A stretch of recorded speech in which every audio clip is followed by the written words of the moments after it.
The woman at the counter called them a lovely couple before either of them had said a single word. Lachlan Byrne had been crouching behind a display cabinet, checking the dovetail joints on a pine apothecary chest, when the shop owner made her mistake. He straightened slowly. Across the narrow aisle, Vivian Harlow stood with her hand, resting on a soapstone lamp, reading the tag the way she read everything carefully, without committing. The owner, a small woman named Dot with silver hair pinned back under a wool cardigan, had looked at the two of them and smiled the way people smile at things they have already decided. "You two make a good team." "He knows the bones," she said, nodding at Lachlan, "and you know the skin." Lachlan opened his mouth to explain. Vivian got there first. "He's my contractor," she said. Her voice was pleasant and exact. Dot laughed softly. Of course. She moved off toward the back room. Lachlan lowered himself back toward the chest. He ran his thumb along the corner joint. Even, clean, dry-fitted without a single gap. Whoever had built it knew what they were doing and had not been in a hurry. He turned his head slightly. Vivian had moved to the window and was looking out at the October Street with her back to him, one hand still on the lamp she hadn't decided about yet. He almost said something. He didn't know what. He let the moment close over itself and went back to the chest. The shop was called Sadler and Pine, and it sat on the corner of Oldest Street and Balsam in Thornbury, Ontario, in a brick building that had been a harness maker in 1891 and smelled, even now, faintly of leather and cold mineral oil. Outside, the maples had gone the color of old copper, and the sidewalk in front of the shop was drifted with leaves that no one had got to yet.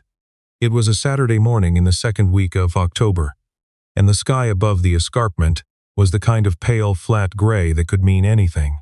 Vivian had found the shop on a heritage conservation site. 3 weeks earlier, at 11 o'clock on a Tuesday night, sitting at the kitchen island in her temporary apartment in Collingwood with a mug of tea going cold at her elbow. She had been looking for reclaimed hardware for the front doors of the Thornbury house, cast iron hinges, a proper latch with a thumb press, and the shop had come up in the search results with a 2-paragraph description and no photographs. She had bookmarked it and then looked at the bookmarked page for a long time, without closing the laptop.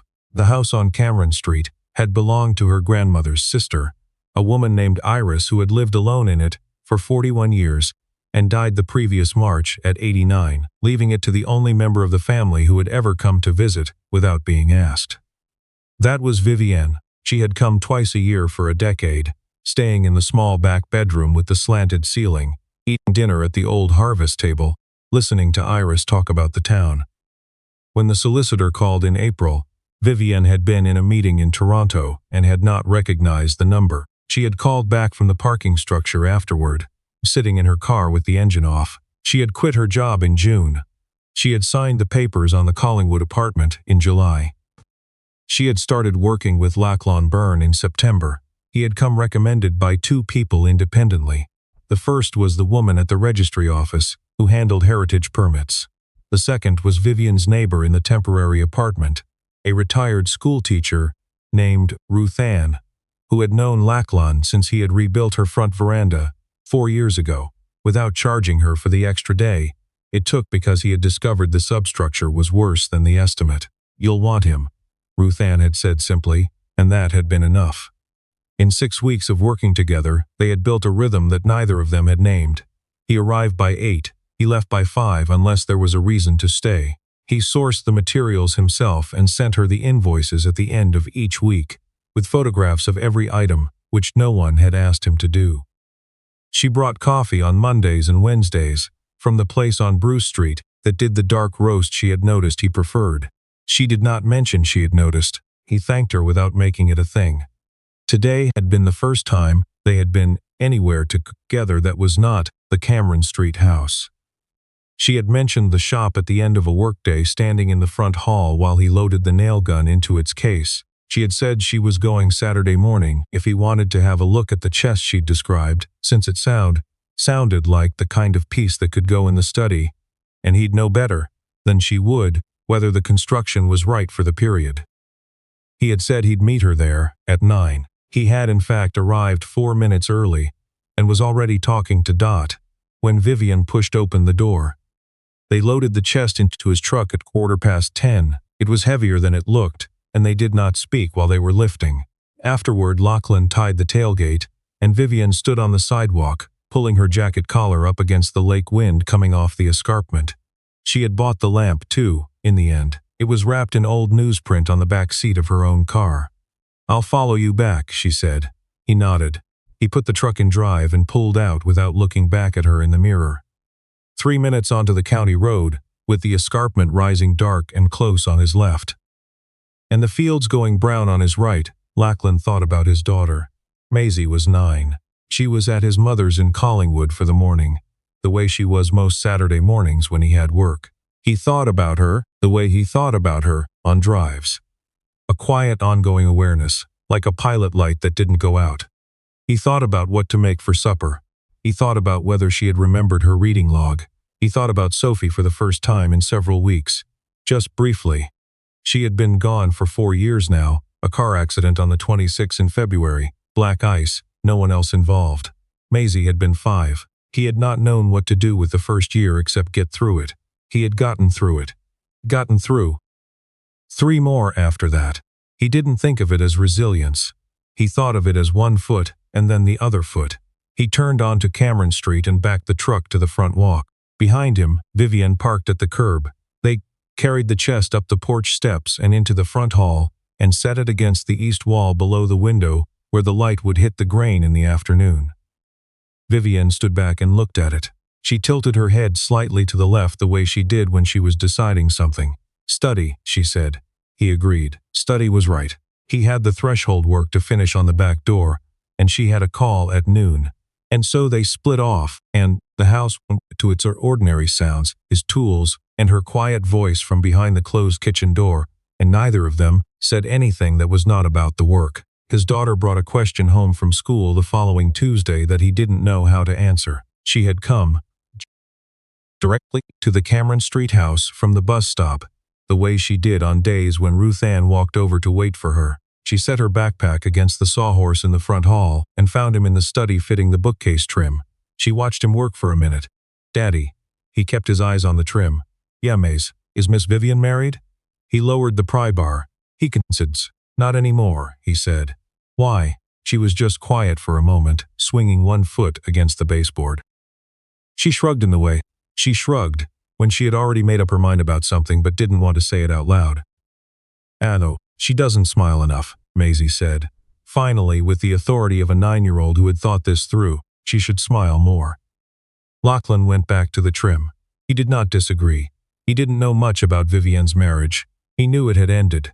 He knew she had moved from a condo in the annex to a temporary apartment in a town where she knew almost no one. He knew she worked with careful, methodical attention to everything except herself, which he recognized because he did the same thing. He knew she had driven 3 hours on a Wednesday in September to look at a set of cast-iron radiators at an architectural salvage yard near Stratford and had not complained once about the time. Even though the radiators had been the wrong period, he knew that on Thursday mornings she sometimes stood at the front window of the Cameron Street house for a few minutes before she went in looking at the street. He had seen her do it twice. He had not mentioned it. The man who changed things arrived on a Thursday afternoon. Vivian was at the house when he came, sitting at the harvest table in the kitchen with a site plan open on her laptop and a mug of tea going cold at her elbow. She heard a knock at the front door and went to answer it herself, since Lachlan was outside cutting soffit trim. The man at the door was about 50. He wore a very clean jacket and carried a leather portfolio and smiled the way people smile when they have already decided how the conversation is going to end. He introduced himself as Gerald Voss. He said he was in Heritage Property Consulting. He said he had heard about the Cameron house from a colleague and had been meaning to reach out. Vivian opened the door wider and let him in, because she was the kind of person who does not turn anyone away without hearing what they have to say first. He was good. She noticed that, even as he was speaking. He spoke about the house with real knowledge, citing the original lot lines, the 1904 building permit, on file at the Grey County Archives, the craftsman detailing on the eaves that most people missed. He spoke about heritage designation. He said that the Grey County Heritage Committee had been quietly discussing a pilot incentive program for properties on Cameron Street, and that he happened to be the designated liaison for applications to that program. He said that an application submitted through him would move faster and with fewer complications than one filed directly with the county. He placed a form on the harvest table. He placed a second form beside it. The second form was for a consulting fee of $12,000, payable in advance, refundable if the application was unsuccessful within 18 months. Vivienne looked at the forms. She looked at the harvest table. She said she would need to think about it. Of course, Gerald said. He smiled again. He said he would leave the materials with her and be in touch. He let himself out. Lachlan came in from outside 15 minutes later with sawdust on his jacket and a question about the soffit profile. He stopped when he saw Vivienne standing at the harvest table with the two forms in her hands and her tea untouched. She told him about the visit. He read both forms. He read the first one again. His expression did not change, but something behind his eyes went very still, in a way she had learned to pay attention to.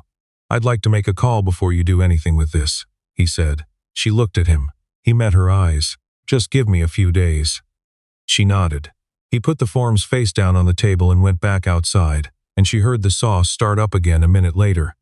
Maisie came to the Cameron Street house after school the following Tuesday. She dropped her bag by the sawhorse, ate a granola bar and 4 bites, and found her way to the kitchen where Vivienne was reviewing tile samples at the harvest table. She climbed onto the bench across from her without asking and examined the samples with the seriousness of someone who had been consulted. "What's this one?" she said, holding up a small square of matte cream ceramic. "For the bathroom floor," Vivienne said. Maisie set it down. She picked up a gray-green slate sample. "This one's better." Vivienne looked at it. She looked at Maisie. She looked at the sample again. "You're right," she said. Maisie nodded. She had not expected to be argued with. She reached into the pocket of her fleece and produced a small carved wooden fox, smooth and unpainted, the size of her palm. She set it on the harvest table between them. "Daddy made it," she said. "I helped sand it." Vivienne picked it up carefully. The grain ran lengthwise through the body, and the ears were precisely notched, each one a clean separate cut. She turned it over. On the bottom, very small, a capital M had been scratched in with an awl. "It's beautiful," Vivienne said. Maisie retrieved it. She put it back in her pocket, with the matter-of-fact efficiency of someone who had shown a person something important and was satisfied with the result. She picked up the gray-green slate sample again and held it up to the window to look at it in the light. Lachlan made 2 calls that week. The first was to a woman named Carol Denning, who had worked at the Gray County Planning Office for 22 years and who he had once rebuilt a back deck for in exchange for a very good recipe for beer bread and the honest answer to any one question he ever needed to ask her. She picked up on the second ring. "There is no pilot incentive program on Cameron Street," Carol said when he finished. "There has never been a pilot incentive program on Cameron Street. The Gray County Heritage Committee doesn't work through private liaisons. Any application is filed directly through the county planning portal. No fee, no consulting agreement." He thanked her. He asked one more question. He listened. He thanked her again and hung up. The second call was to a friend he had done a renovation with in Barrie 4 years ago, a man named Declan, who had left contracting to start a small financial due diligence firm out of a shared office in downtown Collingwood. Lachlan told him what he knew. Declan said he would make some calls of his own. He called back Friday evening. Gerald Voss was not registered with any professional heritage consulting body in Ontario. The name matched a respondent in 2 small claims cases in Simcoe County from 2019 and 2021. In both cases, a property owner had paid an upfront consulting fee for a heritage designation application that was never filed. In both cases, the consulting agreement had been structured so that the fee was technically recoverable only if an application had been submitted, which it never was, leaving the claimant with almost no legal recourse. Declan paused. "There's a third thing," he said. Both of the previous clients were women who had recently come into a heritage property alone. One was a widow. One was divorced. Lachlan stood in the workshop behind his bungalow on Pine Crescent and listened to all of it without moving. After he hung up, he stood with both hands on the workbench for a long time. He drove to the Cameron Street house. The porch light was on. Vivienne opened the door before he knocked, which meant she had heard the truck. She stepped back without asking why he was there at 7 on a Friday evening and he walked past her into the front hall. He told her everything in the kitchen, with the harvest table between them and both of them standing. He told her about Carol at the county planning office. He told her about Declan and the 2 Simcoe cases. He told her about the pattern. Vivian listened. She did not interrupt. When he finished, she was quiet for a moment. "He chose me specifically," she said. "Probably," Lakshlan said. He waited. She looked at the harvest table. When she looked up, her jaw was set in a way he recognized, which was the same way it looked when the structural engineer had come back with numbers she didn't like. She dealt with things by going very still first and then by moving. "I want to be the one to tell him no," she said. He understood that. He nodded. They agreed that she would call Gerald Voss on Monday and tell him she had decided not to proceed and would like the materials back. She would not explain why. If he pressed, she would tell him she had consulted with a planning officer directly and confirmed the process did not require a private liaison. Declan had already flagged both names to the Better Business Bureau and the Consumer Protection Branch of the Ministry of Public and Business Service Delivery. It would not move fast, but it would move. After they had decided everything, Vivian put the kettle on, and they sat at the harvest table with tea and did not talk about Gerald Voss anymore. Maisie's tile sample was still on the table. Lachlan looked at it and said nothing. Vivian followed his eyes. "She has good instincts," Vivian said. He wrapped both hands around his mug. "Yeah," he said, "she does." The call to Gerald Voss went the way Vivian had expected it to go. He was smooth and warm, and then he was reasonable, and then he was slightly less warm. When she said she had confirmed with the county planning office directly, there was a pause on the line that she would have missed if she hadn't been listening for it. He wished her well with the application. He did not ask for the forms back. She sent them back anyway, registered mail, with a short cover note that said nothing and said everything by saying nothing. She told Lachlan by text that afternoon. He sent back a single word, "Good." She put her phone face down on the kitchen counter and stood there for a moment. The afternoon light was moving across the floorboards the way afternoon light moves in old houses, slow and particular, hitting the grain of the pine differently every few minutes. She picked up the phone again. She turned it over. She put it in her pocket. The Thornbury and District Heritage Registry ran a piece on Cameron Street properties the following week in their monthly newsletter, a brief factual item about ongoing restoration work and the importance of direct county engagement for heritage applications. It named no one. It mentioned no specific properties. It had been submitted, Vivian later learned, by Carol Denning at the county planning office. The town was small in a way that worked both directions. The leaves came down from the maples over the following 2 weeks, thick and fast, and the Cameron Street sidewalk needed raking every other day. Vivian started doing it herself in the mornings before Lachlan arrived, which was not her job and which she did not think of as a thing. He noticed. He said nothing. She came home on a Thursday in the 3rd week and found him at the top of a ladder in the front hall, rehinging the original transom window over the front door. He had found, while repairing the casing, that the original hinge points were still there under 4 layers of paint, and had spent the morning with a heat gun and a patience that she did not know how to account for. The transom was open for the first time in what was probably 30 years, and the cool October air was moving through the front hall in a way the house seemed to like. She stood at the bottom of the ladder. "You didn't have to do that today," she said. He glanced down. "Iris would have wanted it open," he said. It was the first time either of them had said her great-aunt's name. Vivian felt something shift behind her sternums, small and quiet, the way things shift when they have been held still for too long. She didn't answer him. She went into the kitchen and put the kettle on. He had met Iris once, though he had not said so until now, and in fact he had not said so now. He had simply known. 3 years ago, before the house had come to Vivian, when he had been doing soffit work on the house 2 doors up, and had borrowed Iris's garden hose for the better part of a morning, without thinking to ask. She had brought him a sandwich anyway. They had eaten on the front steps, and she had told him about the transom and the light it used to make in the afternoon. And how her husband, who had been dead since 1987, had opened it every year on the first warm day in May without fail, standing on the 2nd step of the ladder the way it was meant to be done, with ceremony. He thought about Iris sometimes. He thought it would have mattered to her To know the house had ended up with someone who would rake the walk without being asked. Maisie came in from school on a Wednesday with a drawing she had done in art class. A house on a street with maples, 6 windows, a front porch, 2 people standing on the porch steps. She showed it to Ruth Ann. Ruth Ann said it was very good. Maisie rolled it carefully and carried it to the Cameron Street house in the tube she used for posters. She presented it to Vivienne at the harvest table while Lachlan was upstairs. For the kitchen, Maisie said. Vivienne unrolled it. She looked at it for a long moment. The 2 figures on the porch steps had not been labeled, but one was taller and one was shorter. And there was a third figure, smallest of all, sitting on the top step with something in its hands that might have been a wooden fox. Vivienne looked up. Maisie was watching her with the patient, assessing expression of someone who has done what they came to do and is waiting to see if it lands. "Where in the kitchen?" Vivienne said. "By the window," Maisie said. "Where the light is good."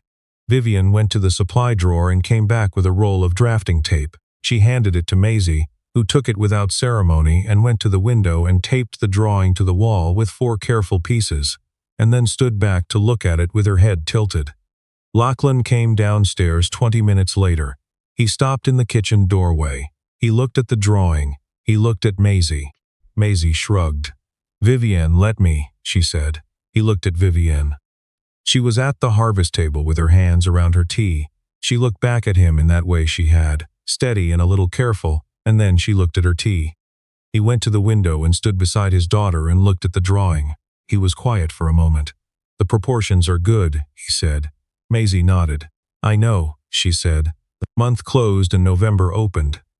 Lachlan finished the bookcase in the study and hung the original cast-iron hardware on the front doors and laid the heartwood trim along the upstairs landing. Vivienne stopped scheduling evening calls for the first time since June.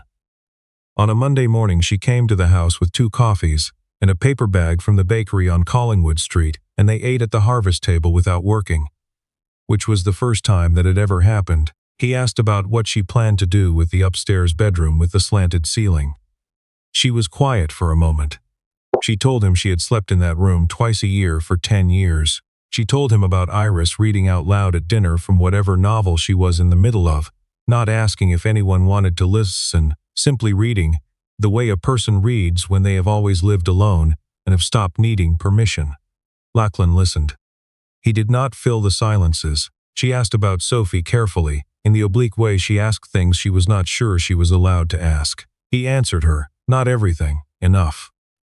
The winter light moved on the pine floor. Outside, the first snow had come down overnight and the Cameron Street walk had an inch on it that nobody had got to. Vivienne looked at the window and then looked back at the table. "I'll get the broom," she said. He got up first. "Let me," he said. She let him. On the last Friday in November, Lachlan finished the final threshold and stood in the front hall of the Cameron Street house in the afternoon, quiet with his tools packed, and the house complete around him. He walked through it once, the way he always did at the end of a job. He checked the doors, he checked the windows, he checked the bookcase brackets and the transom catch and the soffit joins, and the floor where the heartwood met the pine in the upstairs landing. Everything held. Everything sat true. He came back down to the front hall. Vivienne was in the study, sitting at the harvest table she had moved from the kitchen that morning, reading something on her laptop. The lamp from Sadler and Pine was on the table beside her, and the light it made was the same warm, slightly amber light it had made in the shop window, which was what she had been looking for when she bought it, even if she hadn't said so. He stood in the study doorway. "It's done," he said. She looked up. She looked around the room the way she looked at tile samples and building plans, slowly, taking everything in. Then she looked back at him. "Thank you," she said, and that was all, but she said it the way you say something that means more than the words. Maisie was on the front porch when they came out. She had been at Ruth Ann's for the afternoon and had walked over on her own when she knew Lachlan would be finishing. She was sitting on the top step in her winter jacket, a small bundle wrapped in tissue paper in her lap. She held it out to Vivienne. Vivienne sat down on the step beside her and unwrapped it slowly. Inside was a small carved bird, pale wood, wings folded, smooth from sanding. On the underside, scratched in with an awl, 2 letters, VH. Maisie watched her look at it. "Daddy made it," Maisie said. "I picked the wood." Vivienne closed her hand around it carefully. The wood was still warm from Maisie's pocket. She did not say anything for a moment. She looked at the bird. She looked at the street. The maples were bare now, and the Cameron Street houses leaned toward each other in the gray November light, the way old houses do in small towns, when they have been there long enough to know their neighbors. Down the block, Ruth Ann's porch light had come on early, the way it always did when the days got short. Lachlan sat down on the step on Maisie's other side. The three of them sat. After a while, Maisie leaned her head against his arm and closed her eyes with the particular confidence of someone who knows exactly where they are. On the front step of the Cameron Street house, in the last gray light of a November afternoon, with the town quiet around them and the heat of the carved bird still in Vivienne's hand, nothing needed to be decided. Nothing needed to be said. Some things settle like that, not with declarations, but with a held quiet, and two people choosing, without any words at all, to sit still and let the moment mean what it means.